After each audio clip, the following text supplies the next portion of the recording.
Той има издадени на 20 заглавия в целия свят. Страстен почитател на социалните мрежи, Пауло Коелho не спира да споделя своите текстове безплатно. А от няколко седмици в книжарниците може да бъде открита новата му книга. Ръкописът намерен в Акра. По-скоро в България издавахме много бързо. Ние сме сред първите 5 страни всъщност. Кои са другите? Които я издаваме. Италия, Холандия, Румъния, Турция и ние. Всъщност в този ред вървяха. И до година ще бъде издадена в останалите страни, купена в 31 страни.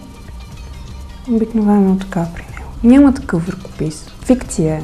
При него това е, че много умело смесва реални факти с фикция. Да, исторически кръстоносците са били на прага на Йерусалим. Факт. Коптски език също факт. Този ръкопис не е факт.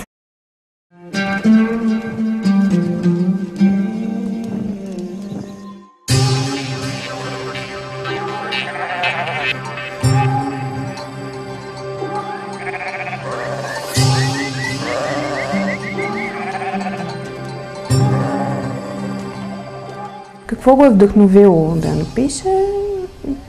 Знаеш, че той е голям фен на социалните мрежи, доста е активен и наблюдава, че младите са отчаяни, което и ти наблюдаваш, предполагам. И вдъхновен от това тяхно отчаяние, от факта, че всички сме примирени с това, което се случва, решава да я напише. Като виждаш, че той е човек на ценностите. В нито една негова книга няма нещо, което е в разрез с човешките ценности.